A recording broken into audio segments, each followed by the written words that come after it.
Ya, terima kasih Anda masih menyaksikan Market Opening pemirsa. Saatnya kita akan sampaikan top hits, ini hot topics yang ramai diperbincangkan netizen di Instagramnya IDXNL terkait dengan rencana IPO dari anak usaha PT Pertamina. Ya, Direktur Utama Pertamina Nike Widiawati mengungkapkan bahwa IPO tersebut bukan merupakan upaya privatisasi perusahaan atau menjual aset negara kepada pemegang saham lainnya. Pasalnya, Pertamina melalui anak usahanya merupakan pengelola dari ladang-ladang minyak yang merupakan aset negara. Namun, rencana tersebut ditolak mentah-mentah oleh Serikat Pekerja Pertamina. Bahkan para pekerja mengecam rencana privatisasi anak usaha subholding melalui penawaran saham perdana yang diklaim mengancam kedaulatan energi nasional. Langsung kita lihat bagaimana dengan komentar dari netizen. Kita lihat dari Robin Ang yang menyebutkan, mantap, saingan Elsa biar lebih menarik. Itu dia, menjadi salah satu pesaing dari Elsa, ini disebutkan dari Robin. Kemudian dari Aris Grodici, IPO lebih baik biar makin profesional dalam bekerja. Itu dia komentar dari Aris Grodici. Kemudian selanjutnya kita lihat dari The Gondol. Takut banget diawasi publik, Aramco aja IPO. Oh, ini dia, ada lagi yang mencoba memang melihat dari sisi positifnya dari perusahaan-perusahaan yang melantai di Bursa Efek Indonesia. Selanjutnya dari Leonardo Sam, kalau Pertamina sekalian IPO. Oh, kalau perlu Pertaminanya katanya yang sekalian juga melakukan IPO atau melantai di Bursa Efek Indonesia. Baik, demikian informasi terkait dengan Tofits ya. Kita akan lanjutkan kembali perbincangan bersama dengan Pak Hans Kui, Direktur dari Anugerah Mega Investama. Pak Hans. Halo. Halo Pak. Ya Pak Hans, ini menarik ini rencana IPO anak usaha Pertamina meskipun tetap mendapatkan penolakan dari Serikat Pekerja dari PT Pertamina. Anda melihat ini bagaimana sebenarnya dari sisi seorang analis begitu dari perusahaan pemerintah seperti Pertamina apabila anak usahanya melantai di Bursa Efek Indonesia? Ya, sebenarnya IPO itu hal yang sangat bagus ya bagi korporasi gitu. Pertama, kita akan melihat korporasi berbenah menjelang IPO karena mereka harus menampilkan kinerja terbaik dan meningkatkan nilai perusahaan ya, meningkatkan value company yang tertutup gitu selama ini gitu. Nah, yang kedua adalah sesudah IPO kita melihat mereka akan lebih transparan, menerapkan prinsip GCG lebih baik gitu. Dan kita harus melihat bahwa korporasi harus transparan gitu, membuka seluruh datanya kepada publik gitu. Dan selain itu tentu mereka akan berusaha memperbaiki kinerja mereka untuk agar diambil oleh publik dengan menarik gitu. Nah, kemudian kalau kita lihat IPO itu membuka akses korporasi ya untuk melakukan banyak aksi korporasi dan mendapat kepercayaan lebih banyak dari investor ketika menerbitkan bond, mendapat kepercayaan lebih banyak dari perbankan gitu. Jadi sebenarnya lebih banyak manfaat yang didapat ketika perusahaan melakukan IPO gitu. Dan Pak Hans, isunya, ya Pak. Ditahan dulu sebentar, ini sudah pukul 9 waktu Indonesia Barat. Saatnya kita akan sampaikan terlebih dahulu bagaimana dengan pembukaan market hari ini. Seperti yang bisa Anda saksikan di layar televisi Anda pemirsa, indeks harga saham gabungan akhirnya kembali lagi mengalami penguatan ataupun rebound ya dari pelemahan yang terjadi pada hari kemarin.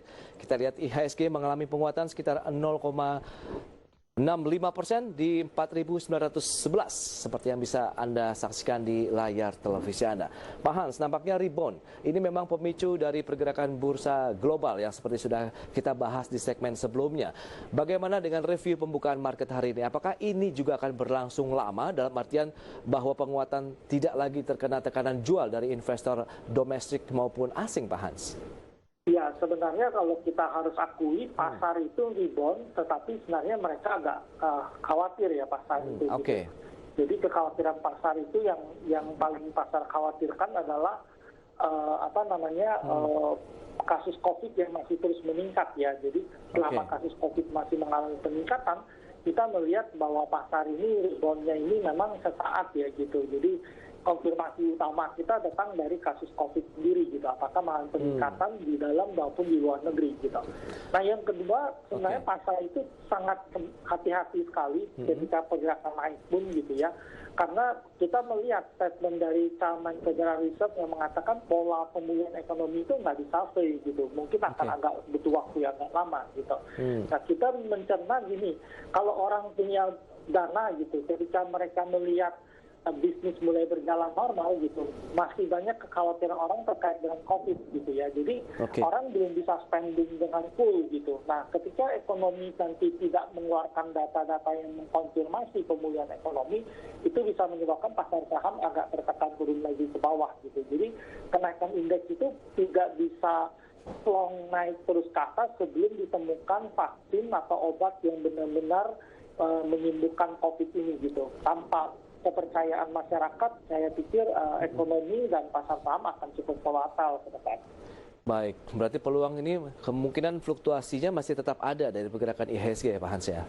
Ya, kita lihat IHSG masih akan volatile pergerakannya. Baik, di awal perdagangan apa yang bisa Anda rekomendasikan bagi masyarakat investor untuk mulai pilih-pilih? Apakah kita masuk ke big caps kah, second liner atau third liner? Atau sebaiknya kita mungkin investasi jangka pendek saja untuk saat ini Pak Hans? Ya, kita harus memilih saham-saham big cap ya sebagai pilihan kita gitu. Jadi ketika market dalam periode berisiko, saham-saham big cap itu adalah saham-saham yang paling tidak berisiko sebenarnya gitu. Baik. Yang kedua, kebanyakan memang saham-saham yang dimiliki pemerintah BUMN itu menurut kita cukup menarik ya, bersama beberapa saham big cap itu yang jadi pilihan kita gitu. Nah, untuk hari ini kita rekomendasi BCA beli, kemudian BBRI, HMSP, KF ini buy weakness ya dari posisinya. Jadi kalau ada pelemahan baru kita evaluasi beli kembali gitu. Baik, dengan level-level seperti saat ini begitu Pak Hans, pada saat opening kita sudah mulai bisa cicil beli atau bagaimana nih? Buy on weakness kah memang harus dilakukan? Karena memang sektor perbankan sebenarnya kan beberapa waktu terakhir juga mengalami tekanan jual lebih kepada aksi profit taking yang terjadi. Ya, kalau kita lihat kayak BCA ya, itu kita pikir beli 27.600 sampai 28.300 gitu. Jadi area-area kita sekarang gitu.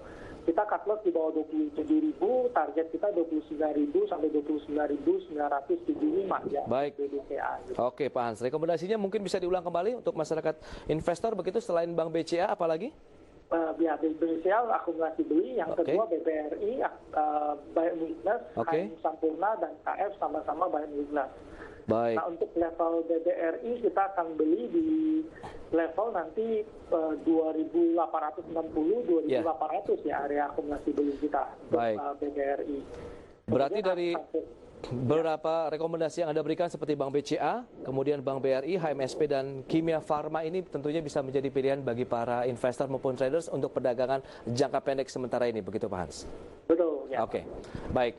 Pak Hans, kita masih ada satu segmen terakhir. Kita akan bergabung nanti di segmen berikutnya untuk membahas bagaimana apakah benar-benar pernyataan dari Peter Navarro ini sempat mengguncang pasar meskipun klarifikasi sudah dilakukan. Kami akan segera kembali sesaat lagi.